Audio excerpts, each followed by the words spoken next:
Hello and welcome back to the second last video in this series.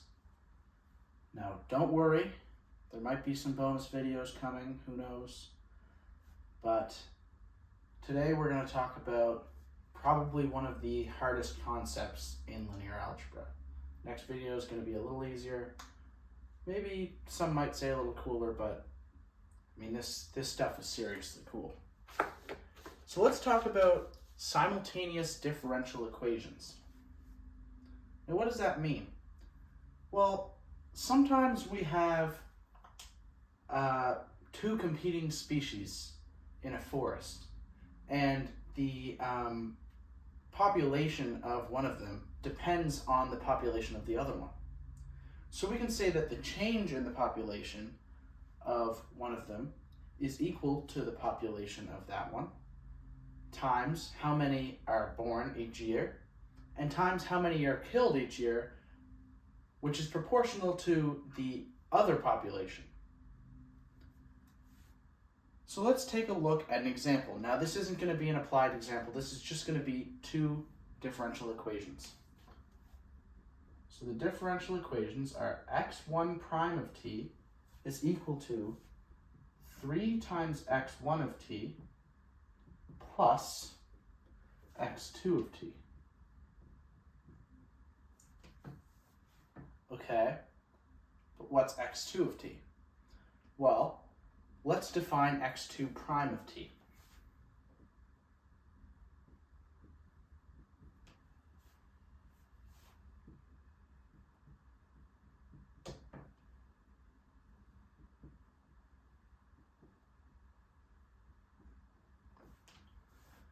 Okay, well, now we have two very, very complicated differential equations.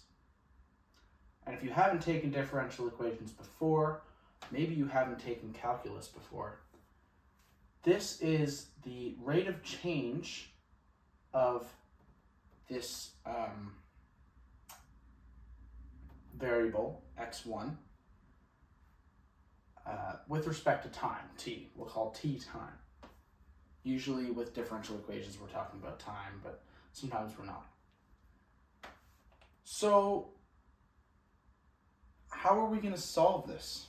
Well, let's just take a hint. We're in a linear algebra series, so likely the solution is going to require linear algebra. Well, we can notice this pattern. We have the primes, we have the x1s, and we have the x2s. So let's write this in matrix form. Let's take these coefficients and write them in a matrix that we'll call A. 3, 2, 1, and 4. And now if we take the matrix product of x1 of t and x2 of t, what we're going to get is this side. And then what we can do is this. We can bring this over to this side. x1 prime of t and x2 prime of t. Now in the last video we talked about eigenvalues and eigenvectors.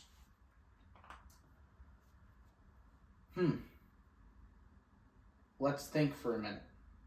Well, if we talked about those last video, we're probably going to apply them. So I'm just going to give you a general solution to this differential equation. The general solution is that x of t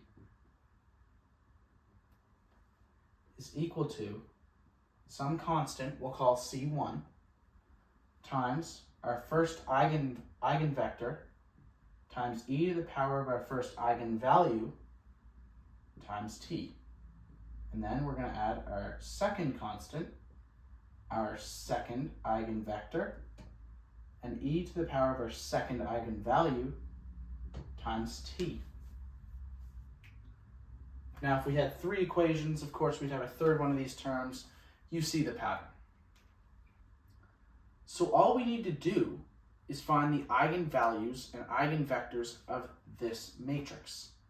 Now, I do believe that we have looked at this matrix before in the past video. So if you want to find out how to find the eigenvalues and eigenvectors, I'll leave that to you. You can watch the last video, but you can also challenge yourself and do it by yourself.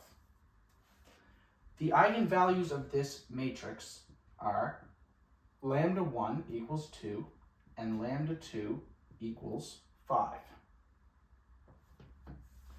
The eigenvectors of this matrix are P1 equals -1 and 1, and P2 equals 1 over 2 and 1. And what this is going to do is help us find our general solution to this differential equation. Well, let's plug them into the equation. Our C1 is going to be the same because we don't have initial conditions. We can't solve for C1. If you want to learn about initial conditions with differential equations, you can look at my video in the differential equations series. It's called Initial Conditions. I believe it's episode 2.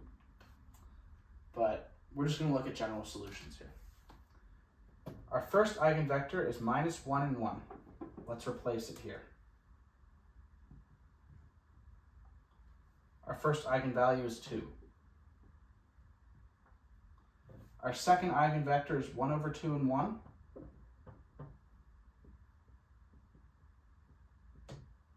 And our second eigenvalue is 5.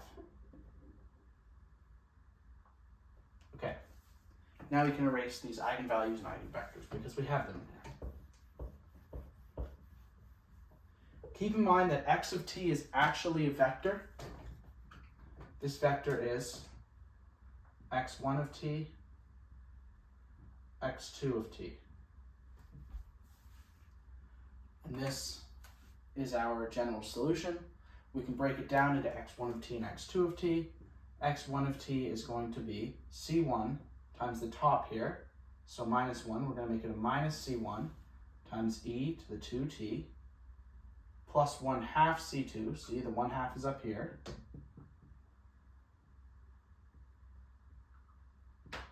Okay, our x2 is just going to take these bottoms. x2 of t is equal to just 1, so just c1 e to the 2t. Let me make this minus a little more clear. Okay. And then our c2 is also just 1, so we just have c2 e to the 5t.